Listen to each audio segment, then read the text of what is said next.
Supreme court में कांग्रेस नेता राहुल गांधी की लोकसभा सदस्यता बहाली को चुनौती देने वाली याचिका दायर करने वाले लखनऊ के वकील अशोक पांडे को फटकार दी है। कोर्ट ने उन पर लगाए गए जुर्माना को भी वापस लेने से इनकार कर दिया है। सुप्रीम कोर्ट के जस्टिस B.R. गवाई ने वकील अशोक पांडे को फटकार लगाते हुए कोर्टरूम से बाहर जाने तक को कह दिया है। जस्टिस ने मार्शल बुलाकर वकील को बाहर लाने की बात कही।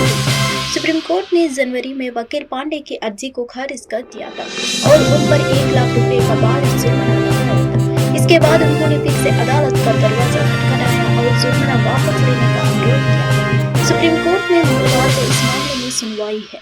इस दौरान जस्टिस गवाई ने न सिर्फ जुर्माना वापस लेने से इनकार किया बल्कि वकील अशोक पांडे को बुरी तरह से फटकार लगाई। जस्टिस गवाई ने वकील अशोक पांडे से पूछा कि आपने अब तक कितनी याचिकाएं दायर की और कोर्ट ने आप पर कितना जुर्माना लगाया है।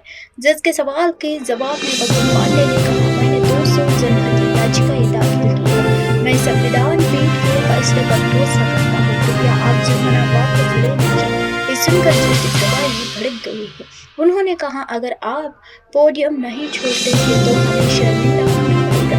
आप अवमानना का नोटिस स्वीकार कर रहे हैं या फिर कोर्टरूम छोड़कर जा रहे हैं। इसके बाद भी जब वकील अशोक पांडे कोर्टरूम छोड़ने के लिए तैयार नहीं हुए तो जस्टिस काफी ज्यादा नाराज हो गए। उन्होंने कहा, आप जाते हो तो या फिर मैं कोर्ट मार्शल को बुलाऊं। हालांकि वकील कोर्ट से जुर्माना वापस लेने की अपील करते रहे हैं। कर्नाटक से बसपा सांसद और वांछित नेता रमेश जिगाजिनागी ने पार्टी के खिलाफ मोर्चा खोल दिया है। उन्होंने कहा कि ज्यादातर केंद्रीय मंत्री ऊंची जातियों से ताल्लुक रखते हैं, वही वांछितों को दरकिनार कर दिया गया है। बसपा नेता ने आगे कहा कि केंद्रीय मंत्री परिषद में मंत्री नहीं बनाए जाने से वो काफी दुखी है। उन्होंने लोकसभा चुनाव 2024 में विजयपुरा सीट से चुनाव जीता है।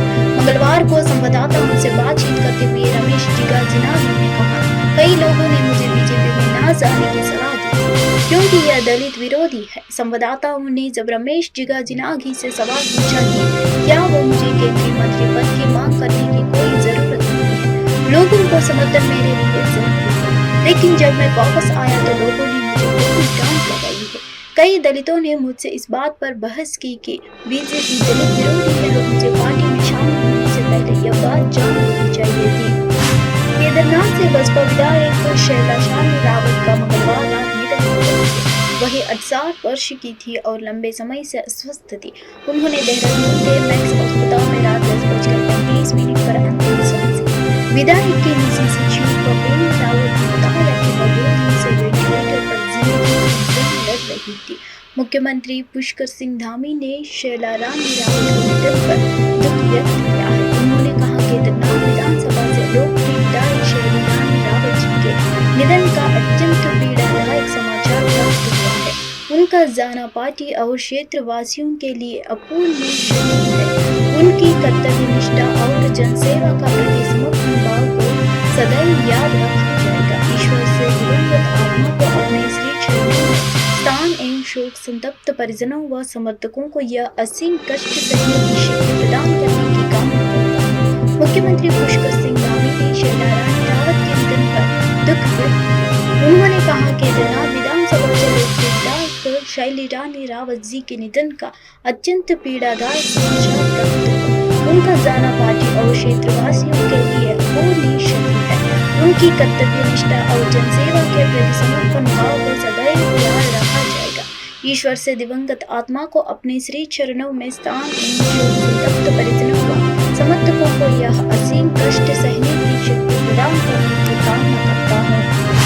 न्यूज की यात्रा खत्म कर अब प्रधानमंत्री मोदी ऑस्ट्रेलिया पहुंच गए हैं। ऑस्ट्रेलिया में उनके शानदार स्वागत किया जा रहा है। वीना में होटल रिट्स कार्लटन पहुंचने पर ऑस्ट्रेलियाई कलाकारों ने उनका स्वागत में वाद्य यंत्रों का साथ वंदे मातरम गाया। ऑस्ट्रेलिया के चांसलर लॉर्ड मेहमान ने वीना पहुंचने के बाद अपने देश में उनका स्वागत करते हुए उन्हें गले लगाया और एक निजी कार्यक्रम के लिए उनके मेजबानी की। मेहमान को भारतीय प्रधानमंत्री को गले लगाते और उनके साथ सेल्फी लेते देखा गया। पीएम मोदी ने एक्स पर पोस्ट लिखकर आभार भी जताया है।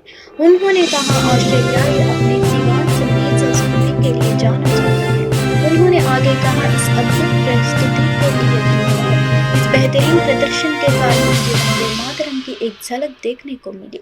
पीएम मोदी की ये यात्रा इसलिए भी खास है क्योंकि 40 सालों में ऑस्ट्रेलिया के दौरा करने वाले वो पहले भारतीय नेता है। 1983 में इंदिरा गांधी ने मध्य यूरोपीय देश का दौरा किया था। अब सभी की नजरें पीएम मोदी और चांसलर नेहमर के बीच होने वाली बातचीत